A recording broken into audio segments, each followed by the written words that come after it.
सबसे पहला प्रश्न मीनाक्षी मोंगा जी ने पूछा है। कहाँ पर है मीनाक्षी जी? मेरे प्रियात्मन, बहुत ही महत्वपूर्ण प्रश्न है। कहते हैं बच्चों में आजकल बहुत एग्रेशन है, दे आर वेरी डिमांडिंग, और अगर पेरेंट्स बच्चों की डिमांड पूरी नहीं कर पाते तो इवन दो अगर वो डिमांड जायज़ नहीं है तो भी बच्चे पेरेंट्स को ही ब्लेम करते हैं और पेरेंट्स कभी कभी बिल्कुल हेल्पलेस फील करते हैं, विशेष रूप से फाइनेंशियल मैटर्स में। वो कह रही हैं I am saying in financial terms. आजकल जो पेरेंट्स हैं, आजकल के जो पेरेंट्स हैं वो जो बड़ों के सामने ऐसे रहे हैं कि बड़े कहते हैं बैठो तो बैठ जाते हैं, वो कहते हैं उठो तो उठ जाते हैं, वो कहते हैं चलो तो चलते हैं, वो कहते हैं रुको तो रुक जाते हैं। ना तो वो बड़ों के सामने कुछ बोल पाए और आजकल बच्चों के सामने भी कुछ बोल नहीं पा रहे हैं। वो एक सैंडविच क्लास बन करके रह गए हैं। पूछती हैं so please tell how to deal with young one our children age 17 to 25 years. Meenakshi Monga. बहुत ही महत्वपूर्ण प्रश्न है। केवल 17 साल नहीं, बहुत पहले से तैयारी शुरू करनी होगी। अगर हम चाहते हैं कि समाज दोबारा से एक नई संस्कृति के आधार पर खड़ा हो तो अब बिल्कुल समुचित समय है कि बच्चों से भी ज्यादा बड़ों को जागना होगा। इंटरनेट आने के बाद में कम से कम 20 पीढ़ी का एक साथ जनरेशन गैप आ गया। अब से पहले केवल एक पीढ़ी का गैप होता था, केवल एक पीढ़ी का अंतराल। दादा और पोते के बीच में पिता होती थी, माँ होते थे, बस नाना और नानी के बीच में एक गैप होता था। लेकिन जैसे ही इंटरनेट आया, व्हाट्सएप है, इंस्टाग्राम है, टेलीग्राम है, फेसबुक है और सोशल मीडिया है, इन सब ने अचानक 20 जनरेशन का गैप क्रिएट कर दिया। तो सबसे पहले तो बड़ों को इस गैप को स्वीकार करना होगा। जब तक बड़े लोग इस गैप को स्वीकार नहीं करते तब तक बच्चों के साथ कोई संवाद नहीं हो सकता। अभी तक जो भी समाज में आता था, जो भी समाज चल रहा था, वहां पर संवाद नहीं था। याद रखिएगा, माँ ने कहा बैठो तो बच्चा बैठ गया, पिता ने कहा चलो तो बच्चा चल पड़ा, ये खाओ तो बच्चे ने ये खाया। वहां पर there was no communication at all, there was a monologue, there was not dialogue at all. वहां पर कोई डायलॉग नहीं था, मोनोलॉग था। पहली बार संभावना बन रही है कि एक डायलॉग हो सकता है, एक कम्युनिकेशन हो सकता है, ये संवाद हो सकता है। और माता पिता को संवाद का पूरा विज्ञान सीखना पड़ेगा। पहली चीज,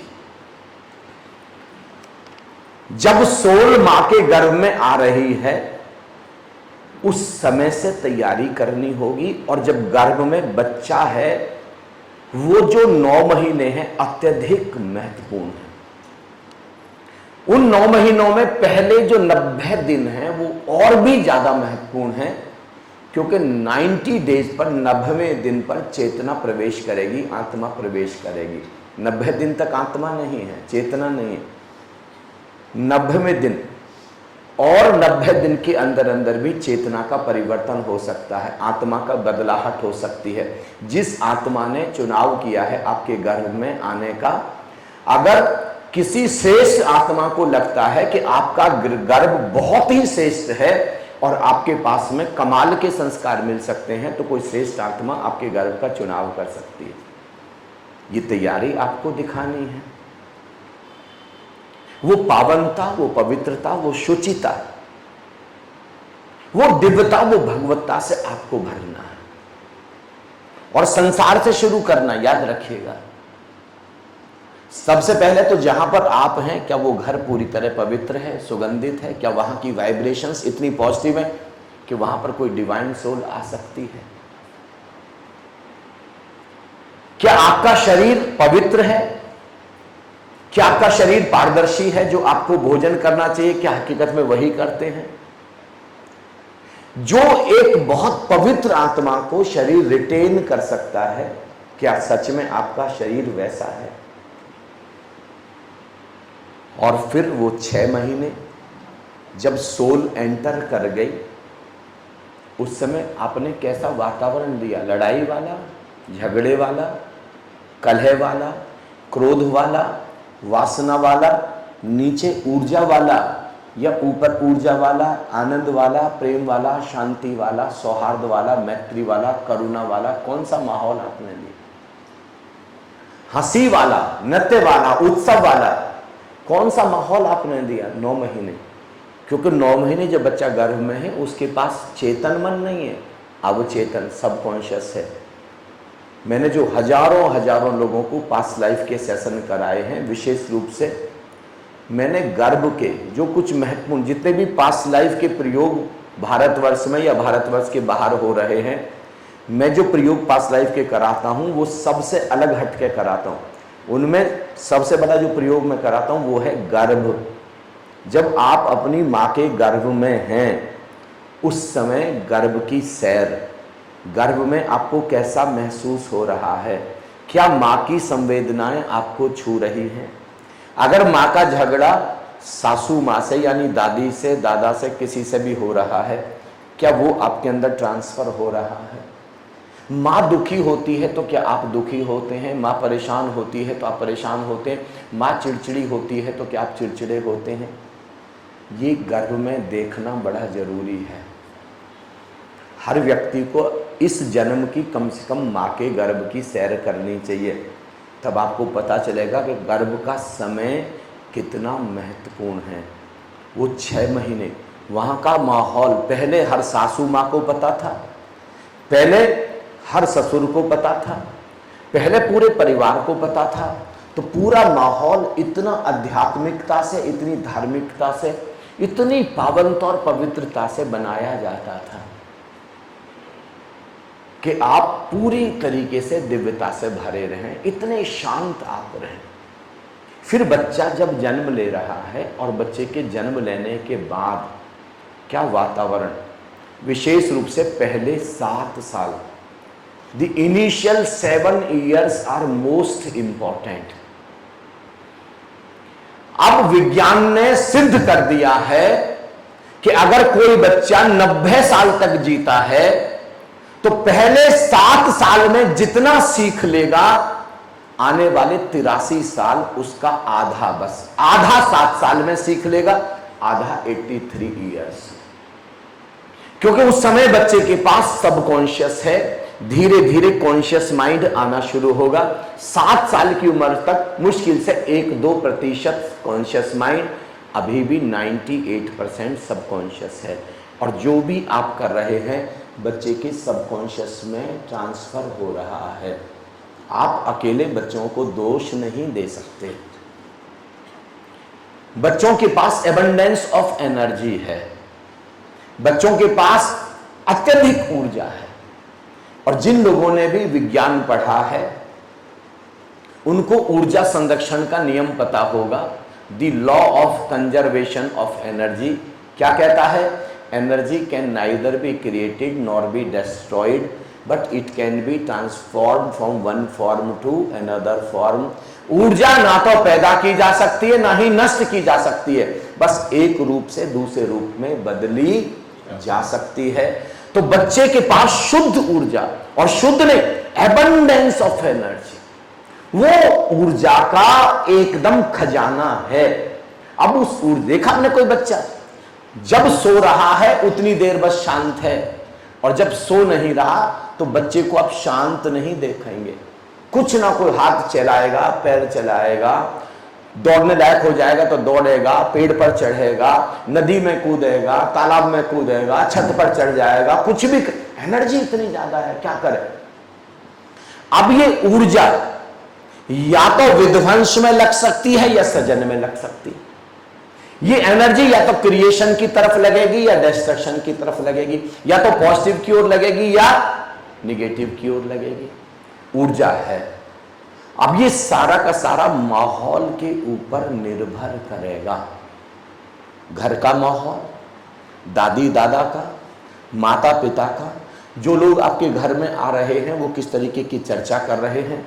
क्योंकि बच्चे के पास केवल, दोबारा दोहरा रहा हूं, केवल सबकॉन्शियस है, कॉन्शियस नहीं है। जो भी बातचीत आप कर रहे हैं और जो भी तरंग है, बच्चा बहुत संवेदनशील है।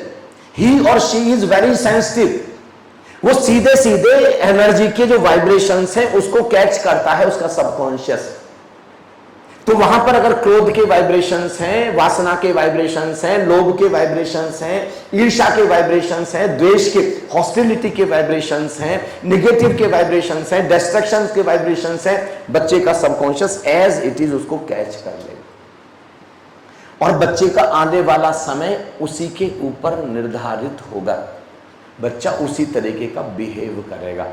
फिर बच्चे के दोस्त, जिन बच्चों के साथ खेल रहा है, उठ रहा है, बैठ रहा है, उसके ऊपर बहुत निर्भर करेगा। अभी मैं नागपुर में था, एक माँ 10वीं कक्षा के बच्चे को मेरे पास लेकर के आई और कहने लगी कि मेरे बच्चे का भविष्य बताएं, आप एक फकीर हैं। तो मैंने कहा माता जी, अगर भविष्य पूछना है तो किसी ज्योतिष के पास जाइए, लेकिन भविष्य बनाना है जैसा चाहते हो तो फिर संत के पास आइए। अब आप देखो, भविष्य बनाना है कि भविष्य पूछना है। और नु कहती आने वाले समय में मेरा बच्चा कैसा बनेगा, क्या करेगा। तो मैंने कहा माता जी, बच्चे के 3 से 5 दोस्त मुझको, जो सबसे करीबी हैं, वो मुझको मिलवा दीजिए और मैं आपके बच्चे का भविष्य बता दूंगा, आने वाले 5 साल में आपका बच्चा कहां जाएगा। जो आपके बच्चे के करीबी 5 दोस्त हैं या 3 दोस्त हैं, आपका बच्चा उनका एवरेज होगा, औसत। अब आप देखें, आपके बच्चे के करीबी दोस्त प्रतिभाशाली हैं या नॉन टैलेंटेड हैं, सब कुछ इसके ऊपर निर्भर करेगा। आपके बच्चे की जो सहेलियां, जो दोस्त हैं, वो चर्चा कैसे करते हैं, प्रोग्रेस की, उन्नति की, विकास की, आनंद की, प्रेम की, ऊपर उठने की, क्रिएशन की, सृजन की, देश को, विश्व को ऊपर ले जाने की, पर्यावरण को एक नई ऊंचाई देने की, अपने जीवन को आकाश जैसी ऊंचाई देने की, ये सब चर्चा बच्चे करते हैं उसके पास बैठ करके, या फालतू बकवास करते। क्या करते हैं, इसके ऊपर बहुत निर्भर करेगा। और माता पिता को, अब याद रखना, पहले इतना सचेत होने की जरूरत नहीं थी माता पिता को, पूरा परिवार था भरा पूरा। और उस समय जो अध्यापक थे, जो टीचर्स थे, वो बहुत ही सजग थे, बड़े डेडिकेटेड थे। याद रखिएगा, आज से 30 साल पहले, 40 साल पहले जो टीचर्स थे, उनको ट्यूशन का लोभ नहीं था। वो मुफ्त में पूरी पूरी रात पढ़ा सकते थे, बस किसी तरीके से बच्चे की प्रोग्रेस होनी चाहिए। वो अपना सारा समय डेडिकेट कर सकते थे, बच्चे को डांट भी सकते थे। आज टीचर को ट्यूशन का लोभ है, आज टीचर के अंदर वो डेडिकेशन नहीं बचा है। तो माता पिता की जिम्मेदारी और भी बढ़ गई। अब माता पिता बेहोश बेहोश जिंदगी नहीं जी सकते। जैसी जिंदगी अब तक जी जा रही थी लचर पचर, वो जिंदगी नहीं जी सकते। इसलिए सबसे पहले तो माता पिता एक लिस्ट बनाएं, कौन कौन सी क्वालिटीज अपने बच्चे में देखना चाहते हैं। वो पूरी लिस्ट बनाने के बाद ये सुनिश्चित करें क्या मेरे खुद के अंदर, हम दोनों के अंदर वो क्वालिटीज हैं, क्या वो विल पावर है हमारे अंदर। जो चीज एक बार हमने सोच ली तो सोच ली, फिर क्या रोम रोम तड़पता है हमारा, क्या कोश कोश हमारा प्यास से भर जाता है, क्या कोई अभिप्सा है हमारे अंदर, क्या कोई संकल्प की शक्ति, पावर ऑफ कमिटमेंट है कि हम लचर पर, क्या कोई डिसीजन मेकिंग हमारे अंदर है। बच्चे के अंदर ट्रांसफर होने जा रहे हैं। क्या डिटर्मिनेशन, कोई दृढ़ निश्चय, क्या कोई पैशन, क्या कोई सिंसियरिटी, क्या कोई पंक्चुअलिटी, क्या कोई डिसिप्लिन हमारे अंदर है? क्या हमारे अंदर ऑथेंटिसिटी है, प्रामाणिकता है? जो जो क्वालिटीज बच्चे में देखना चाहते हैं सब लिख लें और उन सब क्वालिटीज को अपने अंदर डेवलप करना शुरू करें। फिर दोबारा दोहराऊं, आप जो भी कर रहे हैं बच्चे को उसकी तरंगें छू रही हैं, उसके सबकॉन्शियस को। बच्चे ज्यादा संवेदनशील हो गए, ज्यादा प्रतिभाशाली हो गए, ज्यादा वैज्ञानिक चित्त के हो गए। अब बच्चों को आप कुछ भी कह देंगे मानने वाले नहीं है। अब बच्चों को विज्ञान के आधार पर, तर्क के आधार पर समझाना पड़ेगा। अब अनुलोम विलोम प्राणायाम भी बच्चे को कराना है तो अब ये नहीं कह सकते कि चल अनुलोम विलोम प्राणायाम कर, नहीं करेगा बच्चा। अब पहले बताएं कि अनुलोम विलोम प्राणायाम से उसको क्या लाभ होने जा रहा है, पहले विज्ञान बताएं, तब बच्चा करने को राजी होगा। जो भी आप कराने को कह रहे हैं, इसलिए आप देख रहे हैं ना हमारे कार्यक्रम में जो भी मैं करा रहा हूं सबसे पहले विज्ञान बता रहा हूं, तर्क सहित, साइंस सहित पूरी टेक्नोलॉजी आपको समझा रहा हूं कि जो कराने जा रहा हूं, क्यों कराने जा रहा हूं, इसका क्या लाभ आपको होने जा रहा है, ये बच्चों तक पहुंचाना होगा। ये तो हुआ और बचपन से ही आपके घर का माहौल क्रिएशन वाला होना चाहिए। क्या एक एक पल को माँ एंजॉय कर रही है? क्या आटे गुथने को माँ एंजॉय करती है? क्या दातुन करने को माँ एंजॉय करती है, पिता एंजॉय करते हैं? या पिता छोटी छोटी चीज पर चिड़चिड़े हो जाते, इरिटेट हो जाते हैं? क्या भोजन करने को, स्नान करने को, क्या वॉक करने को, एक्सरसाइज करने को क्या माता पिता पूरा परिवार एंजॉय करता है? क्या आपने अपने घर में पढ़ाई का कोई माहौल बना करके रखा है? कोई जरूरी नहीं कि आप सब्जेक्ट पढ़ेंगे। अरे इतनी सुंदर सुंदर किताबें आ रही हैं, इतनी खूबसूरत किताबें आ रही हैं आज की तारीख में। 650 किताबें तो इतनी मोटी मोटी अकेले ओशो की हैं, इतनी जबरदस्त, जिनसे सुंदर आज तक धरती पर कुछ था ही नहीं। इतनी और कितनी बड़े बड़े लेखक आ रहे हैं, इतनी सुंदर किताबें। क्या आप रोजाना पढ़ते हैं विदाउट फेल? क्या पिता और माँ उनके अंदर आदत है? क्या आप डेली विदाउट फेल मेडिटेट करते हैं? क्या विदाउट फेल आपके जीवन में प्रार्थना है? क्या आपके अंदर शिकायत है कि धन्यवाद है? बच्चे के अंदर ट्रांसफर होने जा रहा है, याद रखिए। आपका एटीट्यूड कंप्लेनिंग है या थैंकफुलनेस से भरा है? छोटी छोटी चीजों में आप अंधेरा ढूंढते हैं कि उजाला ढूंढते हैं? लोगों के अंदर आप कमी ढूंढते हैं कि अच्छाई ढूंढते हैं? लोगों को आप एप्रिशिएट करते हैं, तारीफ करते हैं कि लोगों की बुराई करते हैं, निंदा चुगली करते हैं? आप क्या करते हैं? ये सब बच्चे में ट्रांसफर होने जा रहा है। और बच्चे की ऊर्जा को क्रिएशन में लगा। बच्चों को कभी नहीं बोलना कि तुमको फर्स्ट आना है। पागल दौड़ में मत लगाना बच्चे को। बच्चे को बोलना पढ़ाई से प्रेम करना है। Start to love. भोजन है, भोजन के प्रति प्रेम और आनंद, यहीं से शुरू करें। प्रकृति है, प्रकृति के प्रति प्रेम और आनंद। जो भी धीरे धीरे आनंद की, 1 साल बाद में चला जाएगा बच्चा स्कूल में, कोई बात नहीं है। 1 साल बाद भेज दीजिएगा बच्चे को स्कूल में, लेकिन उसके अंदर आनंद और प्रेम को भरें और वो कोई भी चीज करे तो एंजॉय करना शुरू करें, आनंद लेना शुरू करें। और धीरे धीरे उसका जीवन एक क्रिएशन से, एक सृजन से भरना शुरू होगा, एक क्रिएटिविटी आएगी। उसको मिट्टी दे दें, बेटे मिट्टी के खिलौने बनाओ। गिलास तोड़ने की बजाय या तो वो तोड़ेगा या कुछ बनाएगा, दोनों में से एक काम करेगा। उसको बहुत सारे पेज दे दें कि बेटे आर्ट कुछ भी, अरे पेंट कुछ भी करो, तुम कुछ भी रंग रंगो, तुम कोई भी गीत गाओ, तुम कोई भी खेल खेलो, आओ नाचो, नाचते हैं हम मिलकर के। क्रिएटिविटी, सृजन। और सृजन का अर्थ जानते हो क्या है? What is the real meaning of creation? कोई भी ऐसा कर्म जिसके बदले आप रिवार्ड नहीं चाहते, जिसके बदले आप पारितोषिक नहीं चाहते, ऐसा कोई भी कर्म जिसके बदले आप धन्यवाद तक भी नहीं चाहते कि कोई आपका धन्यवाद करे, वो कर्म सृजन कहलाता, क्रिएशन। खोजें, सुबह जगने से लेकर रात सोने तक, क्या आपके जीवन में कोई ऐसा कर्म है जिसके बदले आप कुछ नहीं चाहते? बस कर्म करने भर में मजा है, बस कर्म करने भर में आपको आनंद है। जैसे कोई गीत है, आपको न लता मंगेशकर जी बनना है, ना आपको कुमार शानू बनना, बस अपने मजे के लिए, अपनी मौज के लिए गा रहे हैं।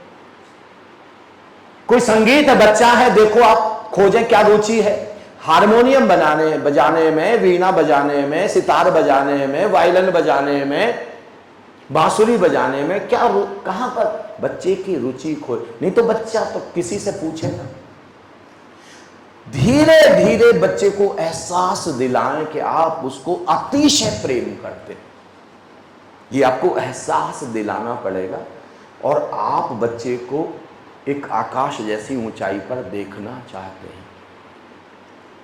और बच्चे की बात को, जो मैंने आपको कहा ना, आर्ट ऑफ कम्युनिकेशन, संवाद की कला, और संवाद की कला में सबसे पहला जो बिंदु है वो है लिसनिंग, नॉट हियरिंग, लिसनिंग।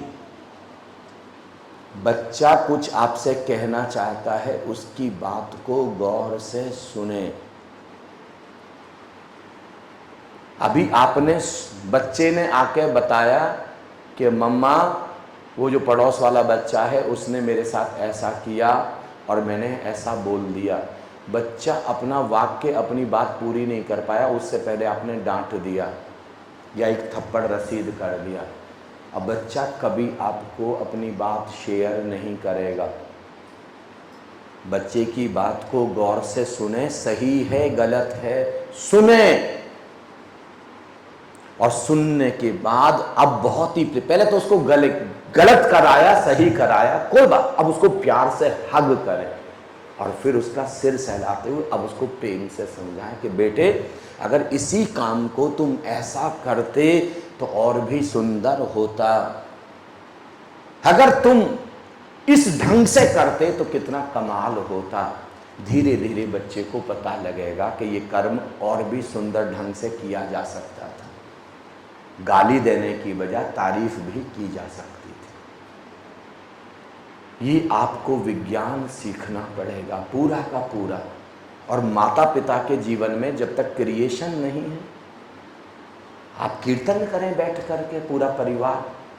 मुझे अच्छे से याद है, जब मैं छोटा था, दिन में हम कहीं भी खेलें, चाहे गेंद टोल खेलें, चाहे हम वो गिल्ली डंडा खेलें, कुछ भी, चाहे हम हॉकी खेलें, कुछ भी हम करें, शाम जब दिन छिप रहा होगा घर पर आना अनिवार्य है, क्योंकि उस समय आरती होगी, उस समय कीर्तन होगा। आधा घंटे ढोलक लेकर के, मजीरे लेकर सब पूरा घर कीर्तन करेगा।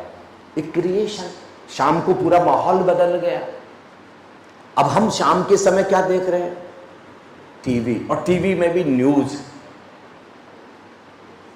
और न्यूज में भारत में एक भी न्यूज ऐसी है जो पॉजिटिव है? बताओ, सिंगल न्यूज बता दें कि यहां पर 125 लोग नाच रहे हैं, आनंदित हो रहे हैं, कहीं किसी टीवी में दिखाया जाएगा? कहीं किसी टीवी में? अभी जरा सा कहीं पर कोई चाकू चल जाए, पूरे 24 घंटे वही न्यूज चलती, निगेटिविटी परोसी जा रही है। और उस न्यूज को आप शाम के समय देख रहे हैं।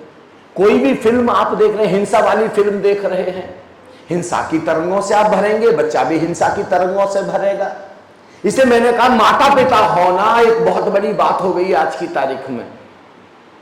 कौन सी मूवी देखनी है, सबसे पहले तो ये आपको खुद को तय करना पड़ेगा, और बच्चे को कौन सी मूवी दिखानी है ये भी आपको तय करना पड़ेगा। ऐसा नहीं कि बच्चा कोई भी मूवी देख लेगा। बहुत ही संवेदनशील होकर के चलना है माता पिता को। बच्चों के पास बहुत टैलेंट है। ये भारत ही है जिसने सुंदर पिचाई जैसा लड़का दिया, जिसने पूरे गूगल को संभाला हुआ है। जितने भी विश्व की टॉप 20 कंपनीज हैं, टॉप 20 कंपनीज के जो सीईओ हैं, वो भारत की प्रतिभा है, भारत के लोग हैं। नासा में आज 70% साइंटिस्ट भारत के हैं। पूरे यूरोप में जितने भी आज बड़े से बड़े डॉक्टर्स हैं उसमें से 65% डॉक्टर्स भारत के हैं। और पूरे विश्व में जो बड़े से बड़े software engineers, mechanical engineers, electrical engineer, electronic engineer, जो बड़े से बड़े अभियंता हैं, इंजीनियर हैं, टेक्नोलॉजिस्ट हैं, वो मिनिमम 60% भारत के हैं। आपने सुना था जब अभी पीछे जो राष्ट्रपति था अमेरिका का, जब नासा में 70% साइंटिस्ट इंडिया के हो गए थे, तब उसने नेशनल टीवी पर बोला था कि अमेरिका के लोगों सावधान हो जाओ, नहीं तो बहुत जल्दी भारत का कब्जा तुम्हारे ऊपर हो जाएगा। क्योंकि भारत की अगर वही प्रतिभा अमेरिका में जाकर के आकाश जैसी ऊंचाई छू सकती है तो भारत में रह करके क्यों नहीं। हमको भी वही सब देना है। आखिर कोई बच्चा आकाश जैसी ऊंचाई पर पहुंचा, कोई तो संस्कार दिए होंगे ना। संस्कार बदलने पड़ेंगे, उसके लिए मेहनत करनी पड़ेगी। और संस्कार के बारे में मैं पहले ही आपको बोल चुका हूं। जो भी कर्म रोज रोज करते जा रहे हैं वो कर्म हमारी आदत बन जाएंगे, और जो भी आदत हम रोज रोज करते जा रहे हैं वो आदत ही हमारा संस्कार बन जाएगी, और जो भी संस्कार के बीज हम रोज रोज बो रहे हैं वही हमारा भाग्य बन जाएगा। हम अपना लिखते भाग्य स्वयं, पर समय बीत जब जाता है खुद का ही लिखा न पढ़ पाते, अक्षर धुंधला हो जाता है। इसलिए नियत को मत मानो, अपना हस्ताक्षर पहचानो। ये सब हमने किया है, ये बीज हमने ही बोए हैं। बहुत गहरे गर्भ से पहले की तैयारी। अभी भी कुछ नहीं बिगड़ा, अभी भी समय बदला जा सकता है, अभी भी क्रांति लाई जा सकती है। अभी तैयारी करनी होगी, माता पिता को, टीचर्स को तैयार होना होगा, अपने छोटे छोटे स्वार्थों से ऊपर उठना होगा और देश के बारे में चिंतन मनन करना करना होगा। केवल अपने बारे में, पूरे देश के बारे में। कुछ लोग ऐसे तैयार होने चाहिए, कुछ हजार कुछ लाख लोग जो पूरे भारत को अपना समझते हो, सब हर बच्चे को अपना बच्चा समझते हो, हर बेटे को अपना बेटा समझते हो, हर बेटी को अपनी बेटी समझते हो, और उनको वो परवरिश देने के लिए राजी हो जाओ, तो हम बहुत जल्दी एक रिवॉल्यूशन ला सकते हैं, एक ट्रांसफॉर्मेशन ला सकते हैं। मैं बस इतना ही आपसे निवेदन करूंगा, हर हालत में बच्चों के सामने आनंद का चुनाव करें, सजन का चुनाव करें, शांति का चुनाव करें, संकल्प का चुनाव करें, अनुशासन का चुनाव करें। अगर माँ ने किसी को 5 बजे का समय दे दिया तो चाहे धरती आसमान इधर से उधर हो जाए, माँ के लिए 5 बजे मतलब 5 बजे। बच्चे के अंदर मैसेज जाना चाहिए, मेरी माँ के लिए, मेरे पिता के लिए 5 बजे मतलब 5 बजे। बच्चा भी उसी के पीछे चलता चल। अगर बच्चे को पता लग गया कि मेरी माँ के लिए 5 बजे मतलब 7 बजे, तो बच्चे के अंदर यानी 2 घंटे डिले वाली घड़ी चलनी शुरू हो गई कि समय की कोई बात नहीं है, बस समय तो देना होता है, हकीकत में उतने समय पर पहुंचना नहीं होता। ये सारी चीजें माँ ने अगर कहा कि बेटे सच बोलना चाहिए, या पिता ने कहा कि बेटे सच बोलना चाहिए, और अभी पड़ोस वाले सज्जन घर मिलने आ गए, कॉल बेल बजाई, अंदर से झांक के देखा अंकल आए हैं, और बच्चे को कह दिया कि बेटे अंकल से जाके कहो डैडी घर पर। आपने पैगाम दे दिया, बच्चे को मैसेज दे दिया। ये केवल किताबों में है सच बोलना, हकीकत में सच बोलना प्रामाणिकता नहीं है। बच्चे के अंदर ये चीज जानी चाहिए कि आप प्रामाणिक हैं, ऑथेंटिक हैं, आप जो हैं वही बोलते हैं, जो आप बोलते हैं वही करते हैं, और जो आप करते हैं वही आपके जीवन की शैली है। हकीकत में ये बात बच्चे तक मैसेज जाए, और देखें बच्चों के अंदर रिस्पेक्ट बढ़ना शुरू होगा, सम्मान बढ़ना शुरू होगा, और धीरे धीरे बच्चे सजन में लगेंगे, उनकी ऊर्जा नृत्य में संलग्न होगी। ऊपर एक चीज और कि आज की तारीख में एग्रेशन बहुत है, होगा ही। बच्चों को आप एंशिएंट म्यूजिक छोड़ करके भारत की संस्कृति का संगीत कि कहीं पर हरिप्रसाद चौरसिया या भगवान श्री कृष्ण बांसुरी बजा रहे हैं, या कहीं पर उस्ताद बिस्मिल्लाह खां कहीं तबला बजा रहे हैं, या फिर हमारे कोई रागी श्री गुरु ग्रंथ साहब का कोई गीत कोई शब्द गा रहे हैं, और कोई ढोलक बजा रहे हैं, कहीं घंटे का नाद बज रहा है, कहीं नदी का कलकल नाद है, और कहीं झरने की आवाज है, कहीं चिड़ियों की चहचहाट है, उसको छोड़ करके अब आप डीजे सुनाएंगे बच्चे को, तो बच्चे की ऊर्जा तो नीचे आएगी ना। दो तरीके के संगीत हैं, एक संगीत है जो आपकी ऊर्जा को अपलिफ्ट करता है, सिर की ओर लाता है, और एक संगीत है जो आपके बच्चे की ऊर्जा को नीचे के चक्करों पर, काम केंद्र, जो पहला केंद्र है वो सेक्स सेंटर है, वासना का केंद्र है, काम का केंद्र है, क्रोध का केंद्र है, वहां पर सारी जड़ चीजें हैं। अगर बच्चे की ऊर्जा वहां पर आ गई तो अनिवार्य रूप से क्रोधी होगा आपका बच्चा, कामुक होगा आपका बच्चा, सेक्सुअल होगा, और आप टाल नहीं सकते। कितनी भी सजा दे दें आप, सारे सुप्रीम कोर्ट और सारे हाई कोर्ट, मैं कहता हूं आप फांसी की सजा निश्चित कर दें, भारत या पूरे विश्व में कभी बलात्कार बंद नहीं हो सकते, क्योंकि ऊर्जा नीचे के तल पर है बच्चे की, हमारे युवाओं की। अगर आपको बलात्कार से मुक्ति चाहिए तो अपने बच्चों के लिए कुछ ऐसा आयोजन करें कि ऊर्जा सिर पर नाचनी शुरू हो जाए। कौन पागल है इतने आनंद में किसी महिला को कोई छुएगा? अरे बलात्कार तो छोड़ो, छूना भी पसंद ना करेगा। कैसे हम छू सकते हैं किसी को बिना प्रेम के? कैसे हम धक्का मुक्की कर सकते हैं बस में आते जाते? ये उन लोगों का लक्षण है जिनकी ऊर्जा नीचे के चक्रों पर है। हम ऐसे आयोजन करें खेल खेल में हमारे सब बच्चों की ऊर्जा। और ये वाला म्यूजिक हटाइए, कितनी हैरानी की बात है, एक तरफ तो जिम में एक्सरसाइज करने जा रहे हैं, जिम में एक्सरसाइज करते करते ऊर्जा जग रही है एक्सरसाइज करने से, और ऊपर से जिम में डीजे वाला म्यूजिक चल रहा है, तो एनर्जी नीचे के, जो एनर्जी जगी वो नीचे के तल पर आ रही है। मतलब क्या है बताइए? कोई मास्टर हमारे पास नहीं है, कोई गुरु हमारे पास लाइव नहीं है कि जो ऊर्जा को अपलिफ्ट करने का, ट्रांसफॉर्म करने का हमको उपाय बता सके। तो बच्चों की एनर्जी कैसे अपलिफ्ट होगी? किसी स्कूल में अब पीटी नहीं हो रही, किसी स्कूल में डांस नहीं हो रहा कि जहां पर एनर्जी चैनलाइज हो जाए। बस बुक वर्ड, किताबें रटे जाओ, किताबें रटे जाओ। दोबारा से भारत में गुरुकुल की पद्धति लागू करनी होगी।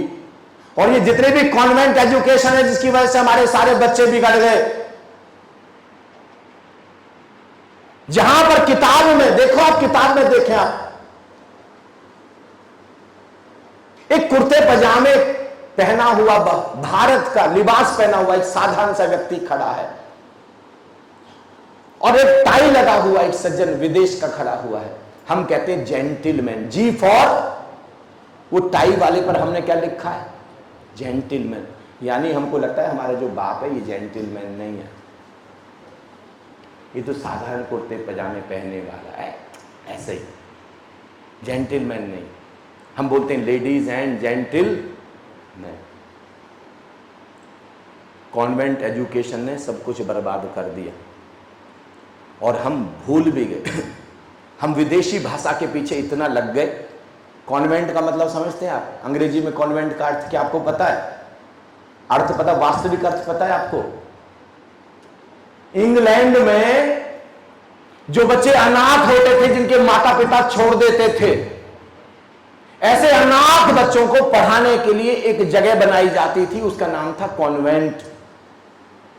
कॉन्वेंट यानी जहां पर अनाथ बच्चे पढ़ते हैं। आपके बच्चे अनाथ हैं क्या? कितना गौरवान्वित महसूस करते हैं, मेरे बच्चे कॉन्वेंट एजुकेशन ले रहे हैं। मैडम का अर्थ समझते हैं? मैडम, किसी भी महिला को बहन जी कह दो ना, चिढ़ जाती है आजकल तो महिला, बहन जी कह दिया, मैडम कहना पसंद करती हैं। अभी मैं चंडीगढ़ में था, एक महिला को मैंने माँ जी कह दिया, उम्र भी उनकी ठीक थी, तो पता लगा वो चिढ़ ही गई। वो बोले इससे अच्छा तो मैडम ही कह देते। मैडम का अर्थ समझते हैं आप? पति ने पत्नी के अलावा एक रखेल रखी हुई है, उस रखेल को कहते हैं मैडम। पता है आपको? नहीं, अंग्रेजी मैडम मतलब पत्नी के अतिरिक्त जो जो रखी हुई है वो मैडम, और वही पत्नी ने अपने पति के अलावा जो जो लोग रखे हुए हैं वो मिस्टर। अब कहना मैडम, अब कहना मिस्टर, आपको पता चलेगा कि आप कह क्या रहे हैं। इतनी गरीब भाषा है अंग्रेजी, जिसके पास केवल 6000 से लेकर 7000 शब्द हैं, जिसके पास मामा तक के लिए, चाचा तक के लिए, ताऊ तक के लिए शब्द नहीं है। मामा यानी अंकल, ताऊ मतलब अंकल, पड़ोसी मतलब अंकल, चाचा मतलब अंकल, ताऊ मतलब अंकल, ये भी अंकल वो भी अंकल, सब अंकल। ऐसी आंटी। इतनी गरीब भाषा, और कोई उसको बोल दे तो हम कितने गौरव, कितने इंप्रेस हो जाते हैं, हम कितने प्रभावित हो जाते हैं। अरे हिंदी भाषा में 2 लाख शब्द हैं, 2 लाख। गुजराती भाषा, ये गुजरात के मित्र हैं, गुजराती भाषा में 72,000 शब्द हैं, 72,000, 72,000। यानी अंग्रेजी भाषा से कम 12 गुना ज्यादा अमीर है गुजराती भाषा। हिंदी और संस्कृत और प्राकृत की तो बात ही छोड़ दें। बच्चों को संस्कार देने हैं, बच्चों को सजन देना है, बच्चों को आनंद देना है, बच्चों की ऊर्जा को चैनलाइज करना है, बच्चों की ऊर्जा को खेल खेल, बच्चों को पता भी नहीं लगना चाहिए, खेल खेल में उनकी ऊर्जा को सिर पर पहुंचाना है। जहाँ पर आनंद बरसता है, प्रेम बरसता है, जहाँ पर बच्चा कुछ कर गुजरने के लिए राजी होता है, जहाँ पर अंदर से रिस्पेक्ट आता है, थोपा नहीं जाता अंदर से। और बच्चे को शुरू से ही सिखाना है कि माँ के पैर छूने हैं, पिता के पैर छूने, दादी के पैर छूने, दादी। और भूल करके भी, याद रखिए, भूल करके भी सासू माँ से अगर आपकी कोई शिकायत चल रही है, बहन जी उसको अपने अंदर रखिए, बच्चे के सामने जाहिर नहीं होने देनी। अगर बच्चे के सामने जाहिर हो गई, प्रदर्शित हो गई, वो बच्चे के अंदर गांठ बन जाएगी, वो बच्चे को कभी भी प्रोग्रेस नहीं करने देगी। एक एक चीज़ की तैयारी करनी है। फिर बच्चे देखें इतने प्रतिभाशाली हैं कि उनकी ऊर्जा पूरे देश को संवारने में, अपने जीवन के निर्माण में लग जाएगी, और हमारे बच्चे फिर पीछे पलट करके नहीं देखेंगे। Let's acknowledge Meenakshi ji.